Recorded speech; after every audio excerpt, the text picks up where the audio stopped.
Hi, hello, my name is Steve Kaufmann. I assume that I'm live. This is a new experience for me. Before we get started, I thought I might just tell you all a little bit about myself. I'm someone who came sort of recently, say in the last 15 years, into this field of language education. For most of my professional career, I was, for 7 years, I was a Canadian diplomat. And then for, 40 years or so, I was in the international trade of wood products. But in the last 15 years, I've become very interested in language learning. So I have learned about 20 languages to varying degrees of, fluency. Most recently completed a sort of a 90-day challenge in Arabic, and I had a live stream of my conversation with my Arabic tutor. And as I've sort of become involved with this field of language learning, it has become obvious to me that what Stephen Krashen, and I don't know if I'm talking here to teachers of languages or learners of languages, but you may have heard the name Stephen Krashen. Stephen Krashen is a professor of, on the subject and an expert on language acquisition. And he stresses the importance of input.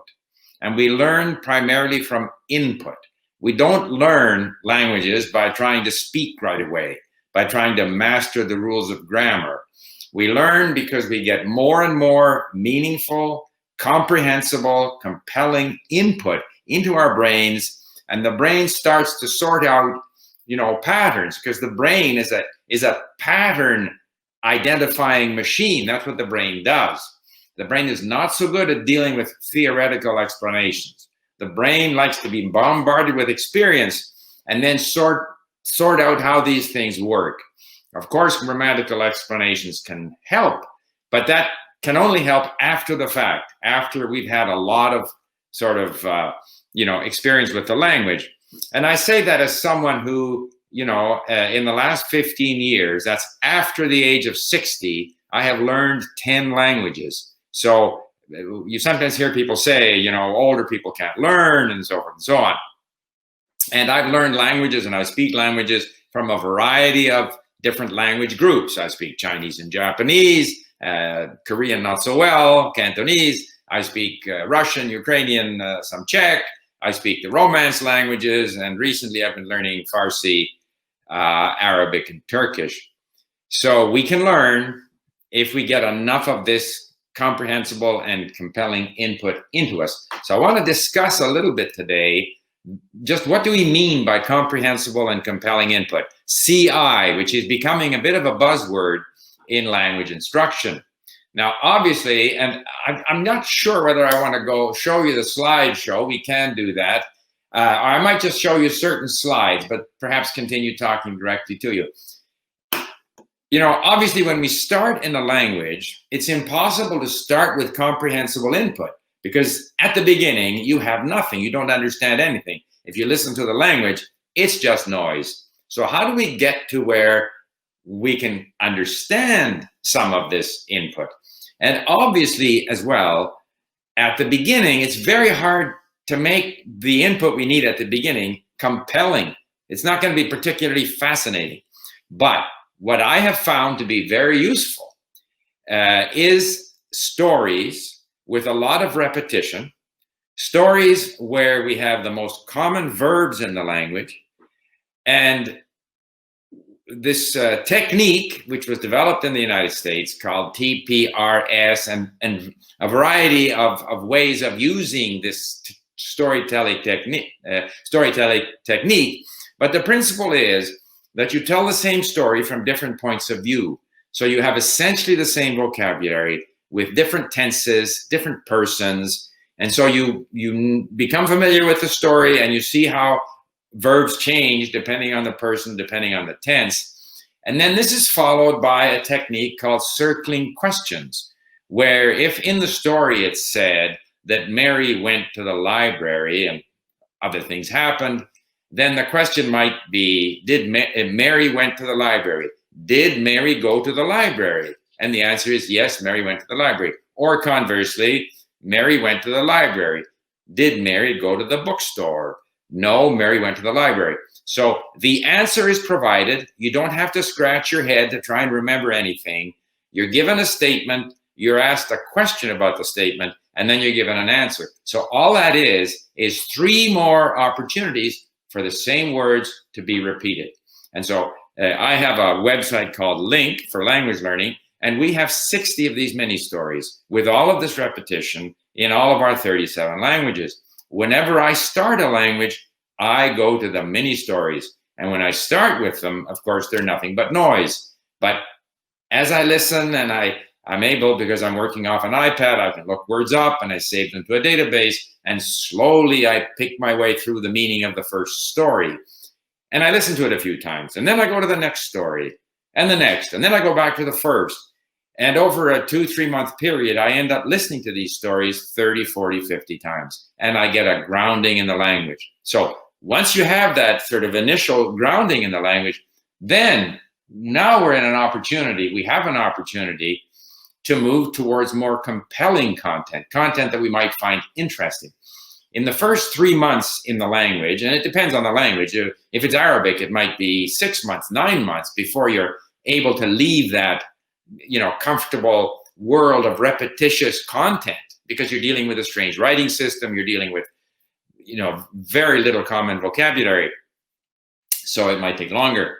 But now you want to get to something interesting. I want to go to Netflix, I want to go to YouTube, I want to read articles on the from the newspapers and so forth. So how do we get there? So there, I wanted to point out to you that what has happened in the world of language learning, and I can compare it to when I learned Mandarin Chinese over 50 years ago, and I had a great big open reel tape recorder.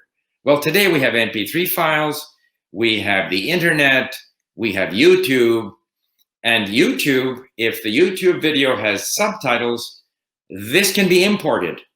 We have at Link, we have a browser extension which automatically brings the YouTube video and the subtitles in as a lesson where you can look up words and save words and phrases and so forth. Similarly, you can do the same with Netflix, but they don't let us grab the video.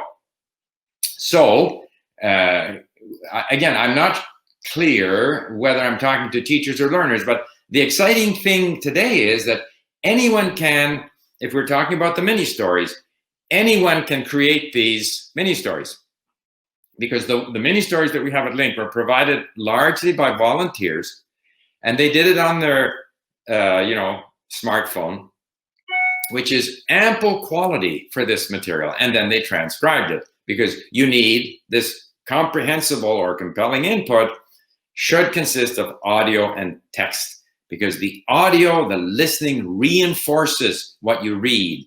Listening develops some momentum so that when you start reading, you have an easier time reading. Listening helps develop the ability to speak. But ultimately, in order to acquire this vocabulary, and I firmly believe that vocabulary, and in particular passive vocabulary, is the key to ultimate language success. You have to understand. You want to be able to read books. You want to be able to understand movies. So you need that passive vocabulary. You need that comprehension. So to build that, you need both audio and text. So we have quite a bit of content where people, say in Iran or Ukraine or whatever the language might be, they talk to their friends, they talk, monologue,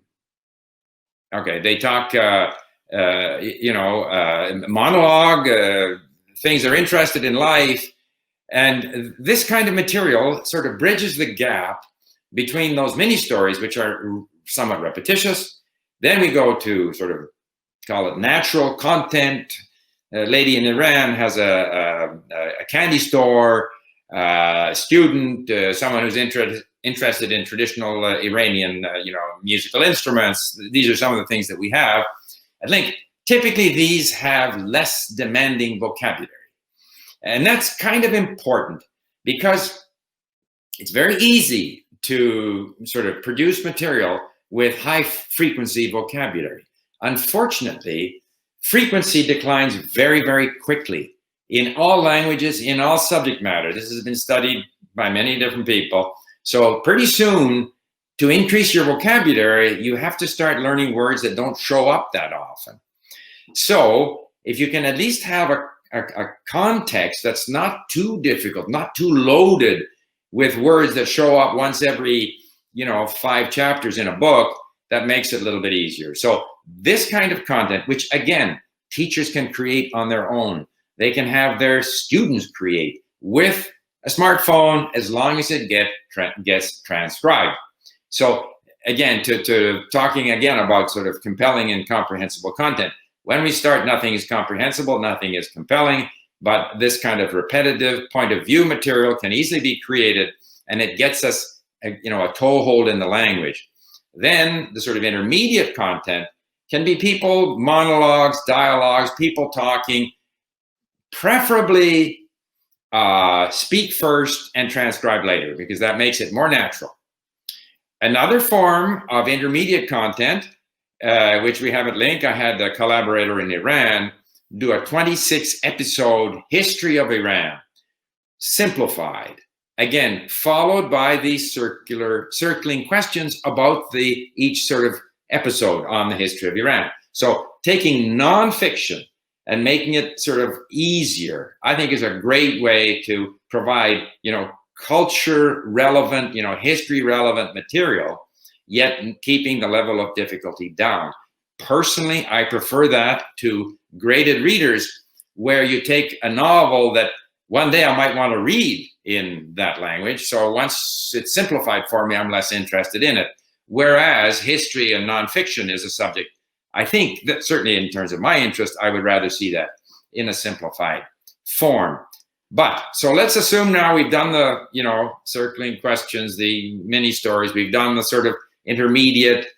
We have a series, for example, again, I happen to be in Persian, so we call it The Iranians. We have another one on the Ukrainians, and they talk about themselves. Intermediate content. Now, to get to the more difficult content, I personally enjoy political podcasts. And so for Arabic, I go to Al Jazeera. Now, what is and I don't care about the political orientation of Al Jazeera. I always get people coming at me saying, you shouldn't listen to that because it's politically this way or that way. I don't care. I just want the language, and they talk about economics and social problems and diplomacy and whatever. I'm interested in that subject. So I get the audio, but if I listen to the audio, I don't understand very much. I understand more now, but in the beginning, maybe I understood 10%. There are automatic transcription services today, which when I first started 2 years ago with Arabic, the automatically generated transcript was very difficult, because if you're not very good in the language and 15% of the words are wrong, that's very difficult. But today, and I know this because I was paying someone in Morocco to transcribe these Al Jazeera podcasts, and of course it was costing too much money, and I can't share them at Link because I keep on emailing them for permission to share it with our members, and they say no, or no, sorry, they don't even answer. So I'm paying just for myself. So I said, that's no good. Let's try the automatic transcription again. So I went back to happytranscribe.com, Happy Transcribe, and it was 99% the same as the transcript that was generated by a person. So now, at quite a reasonable cost, I can get all these Al Jazeera podcasts transcribed. I think I paid $10 a month and I get 12 hours or something. And I just drag the MP3 file onto the Happy Transcribe website, and I have a transcript. And the tremendous advantage with these is that they are time-stamped, and the significance of that is that at Link we have what we call sentence mode. So I can go through a 20-minute, transcript of a podcast, sentence by sentence, and sometimes it's a paragraph. One of the disadvantages on automatic transcription is you don't get a lot of punctuation. So it might be a short sentence, it might be 5 or 6 lines, but I have the audio for that chunk. So now, as I'm trying to make this potentially compelling input, these podcasts, comprehensible to me, I have certain, techniques available. So first of all, again, on our website, it'll tell me how many words are new to me in this content or in any particular paragraph. And these are highlighted in blue. Words that I have previously looked up and have since forgotten that I ever looked up, and I forgot what they mean, they're in yellow, and they're in different shades of yellow depending on how many times I've actually seen them. And the ones that I now know are in white. Okay, so I have this Arabic text, and below that I can click and get the Google Translate for that text. And Google Translate, this is the other thing, automatic translation has improved to the point where it's very good. Like there are problems occasionally, but nothing is perfect. So I can begin by listening to the audio for this chunk of text and reading it in English.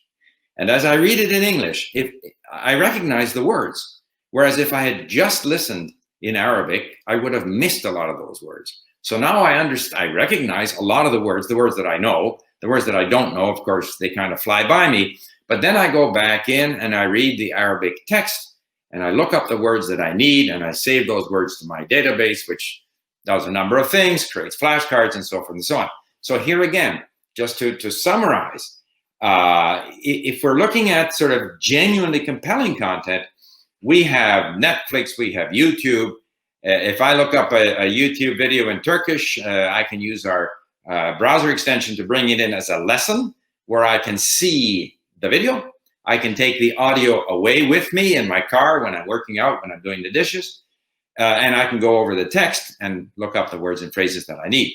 So I can use YouTube, I can use Netflix, I can use podcasts, I can use all of this material for my advanced, genuinely compelling input material. So that is how we can sort of provide for learners and guide them and help them to input that is at each level appropriate to their level, as close as possible to being comprehensible, as close as possible to being compelling. And this way, because one of the difficulties with any sort of language textbook, obviously, is that I have a textbook. I bought a textbook for Arabic, Media Arabic. Well, it was printed whenever it was, 2015. So they have newspaper articles from 2015, but it's now 2020. So those are all stale now. And they have a glossary, but the difficulty with glossaries often is that the words that they think you don't know, you may know. And the words that you don't know aren't in the glossary. And in addition, with languages like Arabic, unfortunately, the font is often so small that it's very difficult to read. Whereas on my iPad, I can adjust the size of the font and I can go text to speech if I can't pronounce the word. And if I see a new word, I can save it for later review.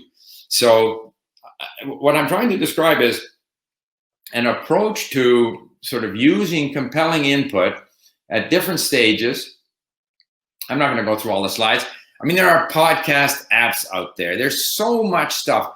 I almost feel as if the role of a language teacher today has become, obviously, the primary role of any teacher is to motivate the learner and to impart enthusiasm and to empathize with the learner and all of these things, but also to guide the learner to the kinds of things that are available today, where to find podcasts, where to find, potentially compelling material that of interest to that learner, at that learner's level, just a little difficult for that learner, all those kinds of things. And one thing I should point out, and maybe we'll just go to this slide here, and I will share, let's see now, do I indicate to the host here that I'm going to share my, or do I just go share screen? Let's see what happens here. If I go share screen. Yeah, so I just wanted to point out one thing. Whoops, here we go. I hope you can, no, wait a second. There we go. Share, let's see. Share. Yeah, I hope you can see this graph. So one of the things that I sometimes get, and I just completed my 90-day challenge, for Arabic, which was my second 90-day challenge in Arabic. And I have, when that graph was done, I had 16,000 known words in Arabic. It's now up to about 19,000. I did quite well, I would say better than I expected, because most of my emphasis has been on listening and reading. And I did start up with a tutor in Cairo just for the last month. But people say, wow, you know, 90 days, wow, you did well. Well, of course, it's not 90 days. You don't learn Arabic in 90 days. Learning any language takes a long time. Now, these are the statistics that we generate at Link, but it shows that I began Arabic in February of 2018. Now, because I'm also doing Farsi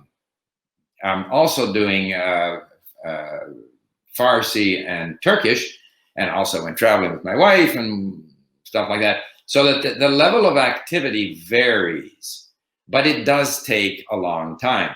And because, and I think I can go back now, stop sharing, because language learning takes a long time, that's another reason why, in my opinion, the learning input material has to be compelling. Because in the first period, the first 3 months, 6 months, whatever it is, we're motivated to learn the language. We find out that we can say a few things, we can understand a few things, but then, and we acquire some of the high frequency words. But now, to become genuinely functional in the language, to understand movies, to have adult conversations with people, to read books, we need a lot of vocabulary. And that is a long, long road. And at times it seems as if we're never going to get there, or we're not getting anywhere. And that's why it's so important that the input material that we use is genuinely compelling. So, as I say, it could be like we had the Ukrainians or the Iranians, where people talk about themselves. So you're meeting people from that culture, from that country. That can be interesting to people. It's interesting to me. Some people are interested in songs, and very often there's a lot of repetition in songs, so that can be good. It's got to be tailored to each person's interest. But the road is a long one. The road to genuine fluency is a long one. And I believe that we cannot talk our way to fluency.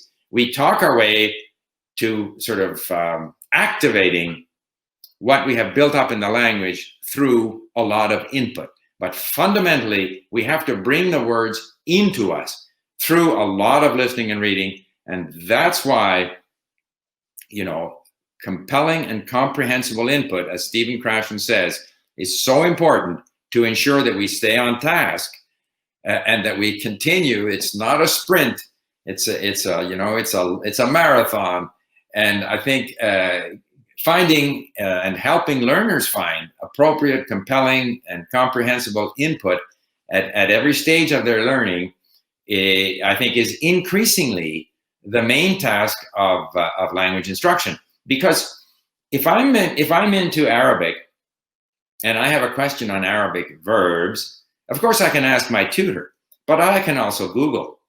When I'm in reading something in Arabic and I come across a verb and I have my doubts as to what tense or person that is, we have a range of dictionaries at Link that we tie up with. So one context reversal conjugating dictionary, I just click on that. I can see all the conjugation for that particular verb. And that's true for Spanish, it's true for French, it's true for Russian, whatever it might be. So a lot of the sort of grammatical explanation is available, again, if the learners are motivated, of course, and if they're shown how they can, as they are pursuing this input, how they can either, find out about the tense or the conjugation, or just to even confirm. They may have, an idea as to what that is, but it's very often useful to confirm it again and again and again because we keep forgetting. And so those kinds of assists in terms of easy access to relevant grammar explanation is also available today, so that the teacher, as the source of all content, the textbook as the source of content, the textbook as the source of, or as the unique source of grammar explanation, that's no longer the case today, in my view. And so therefore, the role of the teacher is more one of of a guide and a motivator, and of course as an explainer. And there's no question that, you know, I discovered Mohammed, my tutor in Cairo, on italki. And that's another thing. There are these people online, you know, through these various websites like italki, where you can find tutors. And I mean, he is so motivating. He has so much humor. He stirs me to try harder in my Arabic. And so, and I would say that in my own case, as a 16-year-old, I wasn't very interested in French until I had a professor at McGill University who motivated me. So motivation is tremendously important. But I think that it's a changed world when it comes to language instruction. And I think the emphasis has to be on input. And I just wanted to share with you some of my ideas on how this new world, the computer, the internet, the MP3 files, smartphones, how that you know, affects what can be comprehensible and compelling input. So with that, I'd be very interested in hearing any questions. And yeah.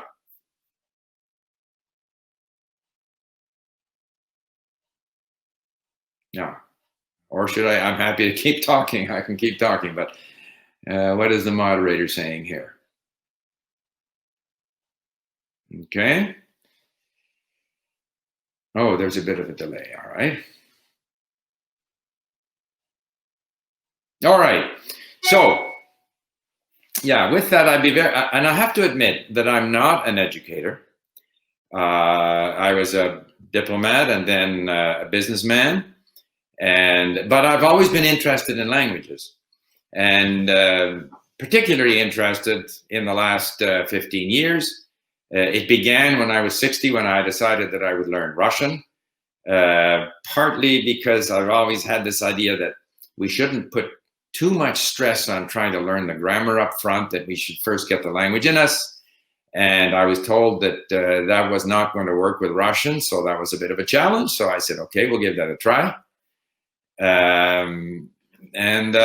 Since then, I've learned a number of languages, Korean, Greek, Romanian, you know, a variety of these languages. Something keeps popping up on my screen here. So click the comments. Oh, I see. Okay, click the comments. Okay, so let's go to the very top here. Okay, so a couple of questions here. Yeah, diglossia, I think, again, I'm not a linguist, but it refers to the fact that there are a variety of versions of Arabic. I have stayed with Standard Arabic. I have some understanding of, you know, a little bit of Egyptian and Levantine, but staying with Standard until I get better at it. So, okay, thanks. Love your book. I'll be in touch by email. Okay, what's the name of the site for tutors? It's called italki, I and then talk, italki. Okay, how did you learn languages as a diplomat? I was sent to Hong Kong, went to New Asia College, Yale in China, New Asia College, 1968. And I spent a year at it, but more than anything, I realized that I had to do a lot of listening and reading, so I would scour the bookstores for whatever material there was. Okay, comparing it to FSI, I have no idea. I think the FSI is more sort of drill-based. I had an opportunity to go there, but I decided I'd rather go to Hong Kong. Okay, could you share a story how you've used the language? Well, you know, I used Japanese. I lived in Japan for 9 years. It was crucial to my business to speak Japanese. We did a lot of, you know, I've sold wood in Germany and France. We got supply out of Sweden. I'd be talking to the sawmill workers, explaining the Japanese quality requirements in Swedish with Japanese customers present. So yeah, definitely used. But the bigger thing, say in the last 10 years, 15 years, it's been this enjoyment of discovering different cultures, like Eastern Europe. Like I knew nothing about Poland, Ukraine, Russia, and so I learned the languages, or even Czech Republic. I learned Czech and the Austro-Hungarian Empire, and so And now with Turkish and Persian and Arabic, you start to explore different parts of the world. So at this stage in my life, it's more sort of discovery. Now, how do I pick up on the nuances of grammar? So when we're talking grammar, we're talking usage, all right? So I find that, yes, you need a grammar book to help you understand, to get through the sort of maze of rules that there are in a language. But it's only when I've had enough exposure to the language that these rules become meaningful. So in Romanian, for example, I was able to find a wonderful PDF of Romanian grammar. But mostly I'm dealing with, say, our mini stories, which embody the most, frequently used verbs, frequently used constructions, patterns in the language. I go over them over and over and over again. I get a sense of the language. Then, if I read grammar explanations or grammar rules, they refer to things that I have already experienced.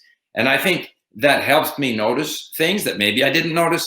And as I continue listening and reading, my ability to understand the language and then eventually to produce the language just gradually improves. And I try not to refer to grammar explanations. If I have to try and remember a rule, chances are I will have more difficulty producing the language than if I just go with what starts to come out.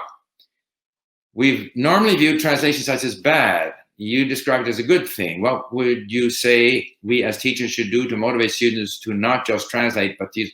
Well, this depends what use you're making of these. Obviously, I mean, one of the difficulties, if you want, is that students, if they have an assignment to translate something, they'll go to Google Translate, presumably, I don't know.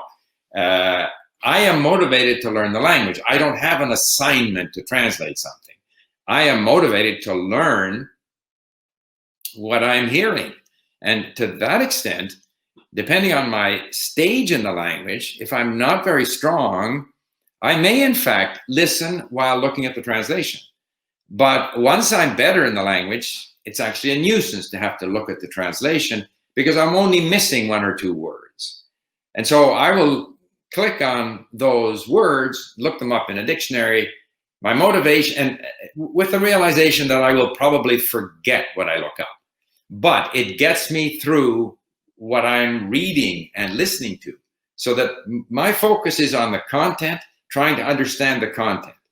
And there is no motivation for me to rely on the translation for anything other than to enable me to learn more, okay?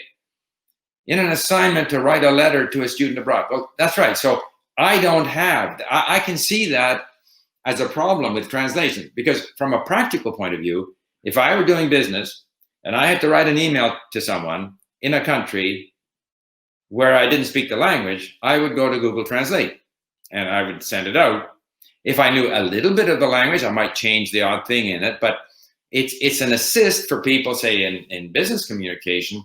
But if it's used to do your assignment, obviously it's a problem. So I'm not in that situation. I really can't give you any advice on what to do. I happen to believe that language instruction should put more emphasis on comprehension and on input and less emphasis on output. The output will come if the comprehension is there, in my experience.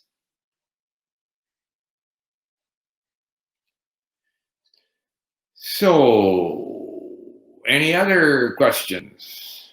No.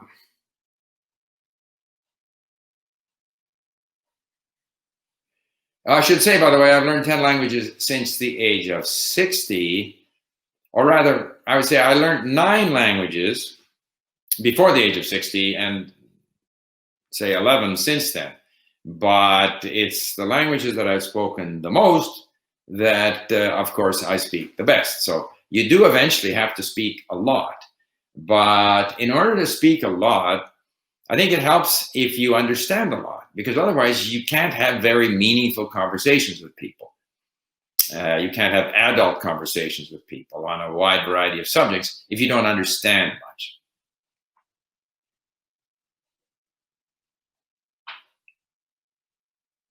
Again, this question, FSI, I did visit FSI. I think FSI is the Language Learning Institute in Monterey, and I did visit them just to see what they were up to. But I think a lot of those kinds of facilities are quite similar, a fair amount of, drilling and stuff like that. TPRS of Blaine Ray, I definitely support that. I think that's very much in line with what I was talking about. I think Blaine Ray may, in fact, have been the originator of these point of view stories. So stories are good, repetition is good. This idea of the circling around. I think comprehension questions, which are pretty standard in language instruction, are not a good idea, because they force you to try to remember what was in the story, which is not the same thing as just reacting to the language. And so the circling questions, where you're kind of given the answer and you sort of repeat the interrogative form and the negative form or the positive form. I think a lot of these things, in fact, did come from Blaine Ray.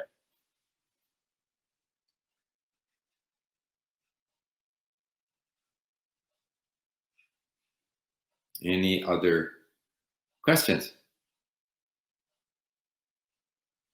Okay. I think it's an exciting time to be a language learner and a language teacher, because the tools and the resources are so much greater than they were 50, even 30, 20 years ago. And it's constantly evolving.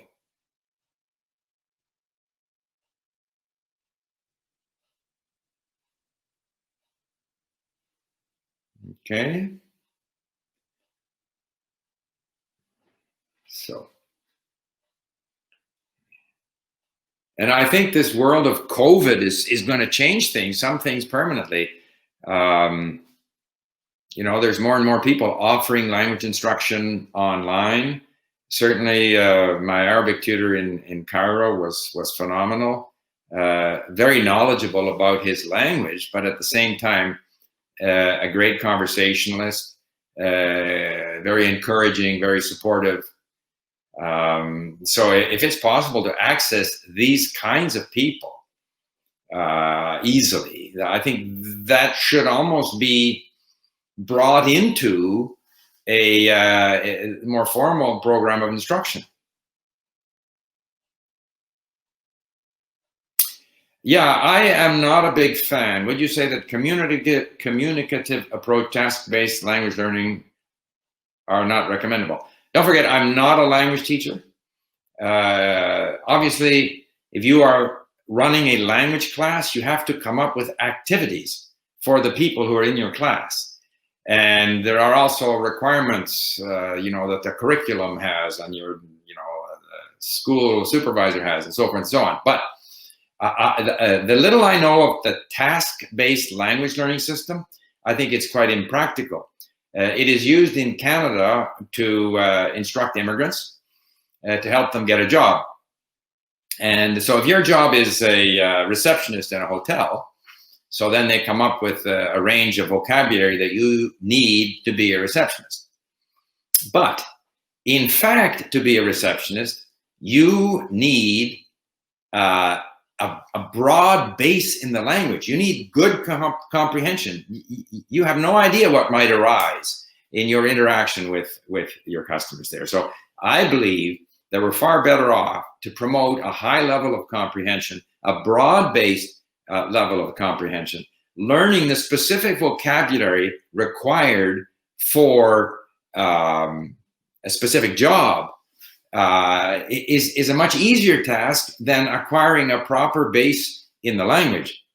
So, and again, the communicative approach, I don't know much about that, but the task-based approach, as I've seen it used in Canada in terms of instructing immigrants, I don't think is effective. And part of it is because it's based more on being able to produce the language. And of course, if that immigrant then employee doesn't understand what their people they're interacting with, what they have to say, they won't be very successful. The highest level of instruction profession. Okay, so link, the highest level of proficiency. So again, proficiency to me implies speaking. So you build up this potential largely through the input activities, but then eventually you have to speak a lot. If you want to be really proficient in a language, you have to speak a lot. You may even have to go to the country. So, but, I have learned Russian, and I'm fairly proficient in Russian and even Ukrainian. I was in Ukraine, I was on television, interviewed in Russian and Ukrainian, and I've only spent like 2 weeks in Russia. So if you are willing to put a lot of time and effort, and we measure the number of words you know, and if you build up this massive vocabulary, for example, in Arabic, I have close to 20,000 words, passive vocabulary. I think to be proficient, I need 3 times that amount. Because if you have a high passive vocabulary count, this means that you have consumed a lot, you have read a lot, you have listened a lot, and therefore you have become familiar with the language. And if you, on top of that, have the ability to speak, then you'll eventually develop that proficiency. So the question is, how do you encourage students to provide output in the target language? Well, I happen to believe that, at an early stage, it's not that important. It's more important to encourage students to develop good comprehension and a broad vocabulary. They will want to start to speak. Once they have that language within them, they'll want to start to speak. It's when people don't have good comprehension, don't have a broad vocabulary, they struggle to speak, and then they're reluctant to speak. So, I would say encourage students. Like, again, if I have a classroom, I would encourage them to speak with each other. But if they don't want to speak, that's fine too. And I would encourage them to develop their passive vocabulary so that, they eventually have the confidence to speak. Here, word families, in English 10,000, Arabic 25,000. One thing I will say to Bam here is, I find there are so many words in Arabic. If I compare Arabic with Persian, I almost have the impression that I need 3 times as many words in Arabic to be as comfortable, as 3 times more in Arabic than in Persian to be equally comfortable. So Arabic is not an easy language. I agree. Okay.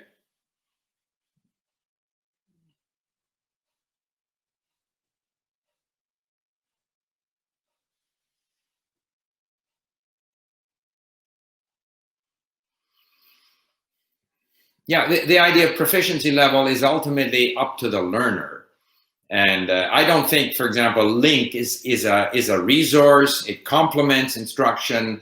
If I had to, achieve a very high level of competence in a language, I would probably prepare myself on LINK, a lot of input, a lot of listening. I would access all kinds of content, but then ultimately I would want to have that refined in some more formal instructional setting, where I would have to write and have my writing corrected, and we would have structured conversations where, my mistakes would be corrected and stuff like that. But I'm not in that situation myself, and most of our members at Link are independent learners. So it's a part of the package. It's very much based on input-based learning, but it's not the whole package. Should I? Shukran jazila. All right, thank you. Have you been to Whistler lately? My son was up there yesterday. The weather was very nice. He went to the cross-country facility there at the Callahan Valley. It was sunny. It was a spectacular day. Sorry, I have a question. How many hours dedicated daily to learn a new language? Okay, so I mean, it all depends on our ambition, When I was studying Chinese back in 1968, I went at it 6-7 hours a day. I had 3 hours a day with sort of one-on-one instruction. Then I would go home and I would read, I would listen, I would work on my Chinese characters, like I was totally dedicated. And within 7 or 8 months, I read my first novel in Chinese, but that's like total dedication, 7-8 hours a day. Not everyone is going to do that.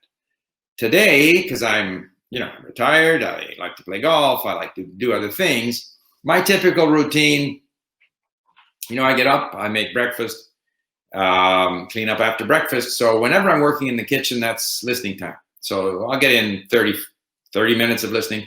I like to work out once a day. There's another 20, 30 minutes of listening. If I'm in the car, I'll listen.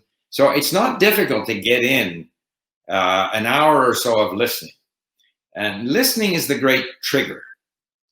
Because when I listen, there are a lot of things that I don't understand. So now I'm motivated to read. What was that? I didn't understand it. I understood 60%, 40, 70%. So then I get on my iPad using Link. I look up the words that I don't understand. I go through that whole process to become more familiar with what I was listening to.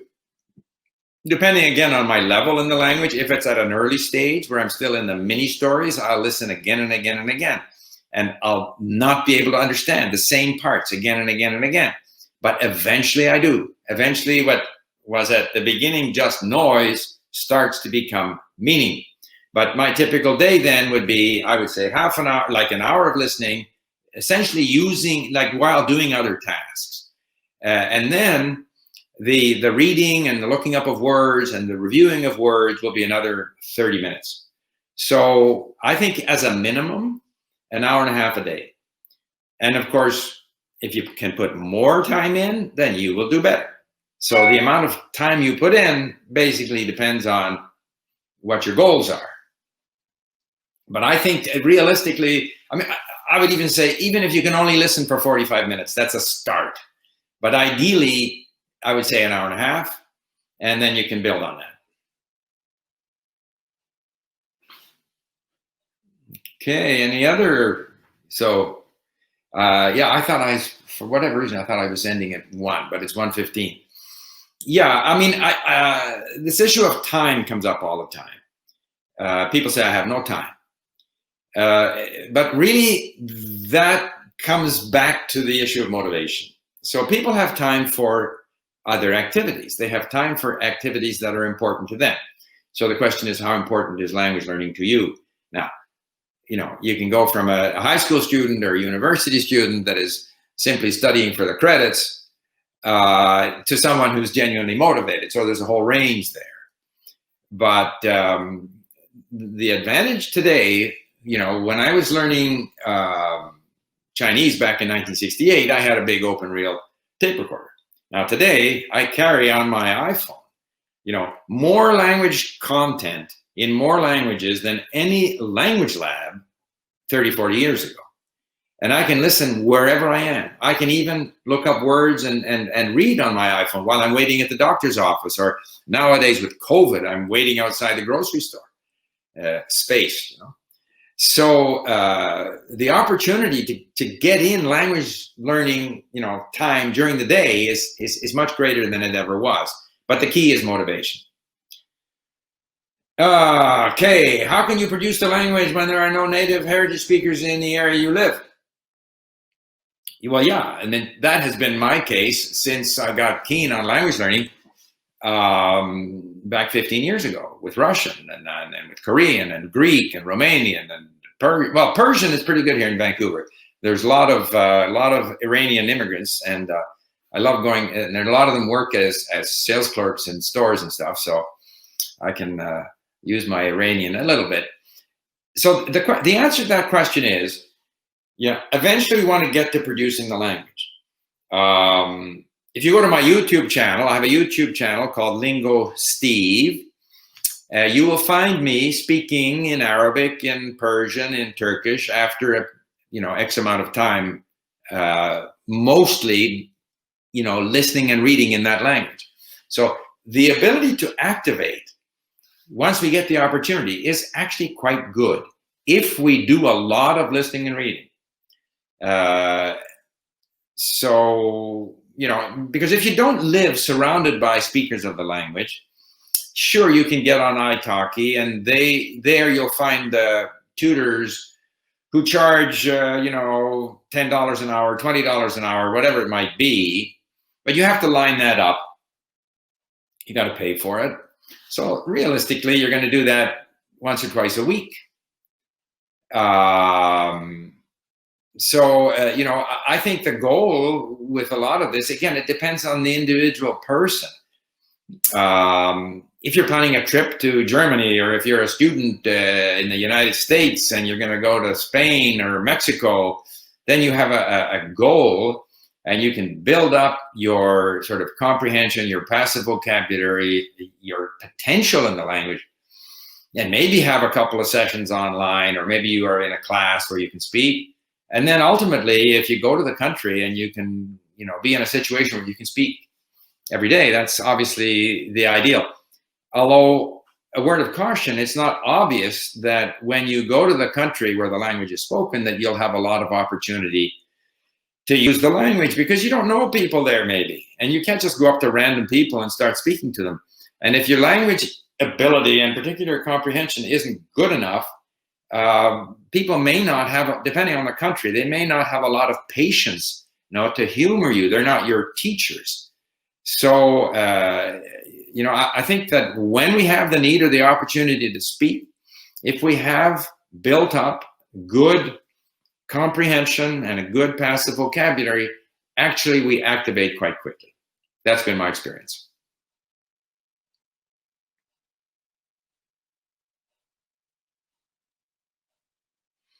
Okay.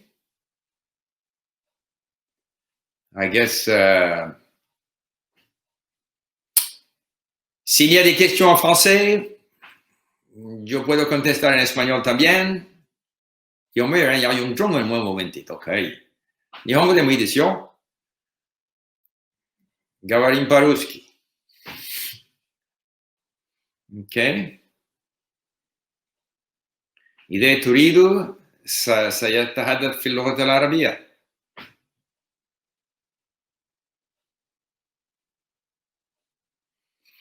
Okay. I guess we'll wait for the moderator.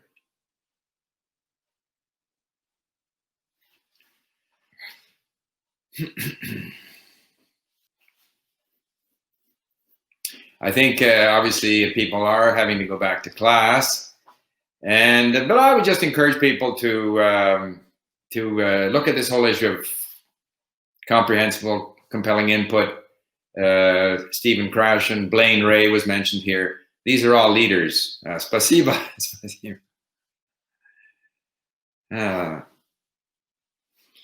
Okay, does your wife or other family members share your passion for languages? All right, my wife, her mother is from Costa Rica, or was. Father is Chinese. We met in Hong Kong. And so she speaks 5 languages, but she's not a nutcase like I am.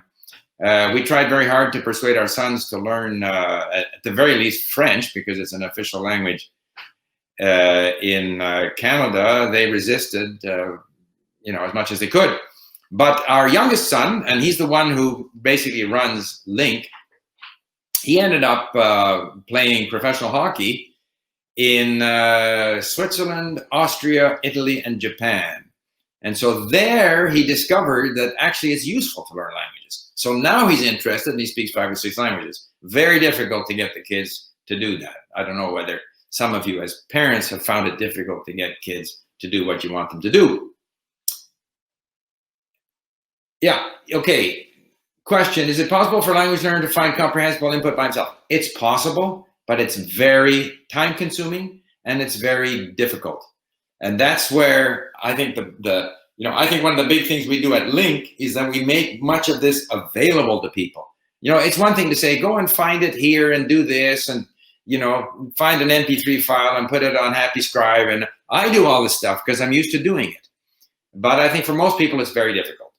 And that's why I think a language teacher that can introduce, their learners to the world of this potential of what's out there and actually take them there and say, what are you interested in? And look at what's this and that. And because it's a lot of work. It's very time consuming. And I think I think it should be one of the jobs. I think a language teacher should be aware of all the resources that are out there that are going to make it easier for their learners to explore the language on their own, so that the teacher is rather leading from the front, is leading from behind. Is it easier to learn a language at a young age or when you're older? Well, it depends what we mean by young age. Certainly, there's all kinds of evidence that the brain is most flexible when we're very young. So, when you're born, your brain could basically make you a native speaker of any language. And eventually then you sort of solidify around one language. Before the age of 12, I think it's more flexible in terms of adapting to other languages. But in my experience, I would say that if I compare myself as a language learner age 20 versus a language learner age 75, like today, I don't think there's any difference. Although it may be that my, plasticity or the neurons aren't functioning as well as they used to, but there's no noticeable difference. The motivation is a much bigger factor. But below the age of 13, if we look at immigrants, for example, immigrants that arrive before the age of 13 are more likely to end up speaking without an accent. Now, accent's not the whole thing, because there are immigrants who are very good at using the language, or not even just immigrants, non-native speakers who are very good at using the language, but they have an accent. That doesn't mean they don't speak well. But I think, generally speaking, below the age of 13, people learn more easily. And also they're less inhibited. An adult likes to be an adult, likes to sort of express themselves, intelligently. And so when they go to speak another language, you have to be willing to accept uncertainty, and accept change. And a lot of older people don't like to do that. But if you have the right attitude, I don't think it's a problem. Okay. Any other questions? There. All right, I got a minute to go. Again, I have no idea how many people are out there, or if there's anyone yet still there. But it's been fun to rant about language learning and to answer your questions.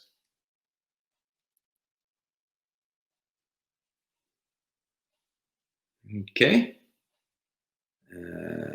Thank you very much. You can find my YouTube channel, Lingo Steve. Link is the LINGQ is the website for language learning, and be happy to exchange information with people. See whether link can be used in classrooms, for example.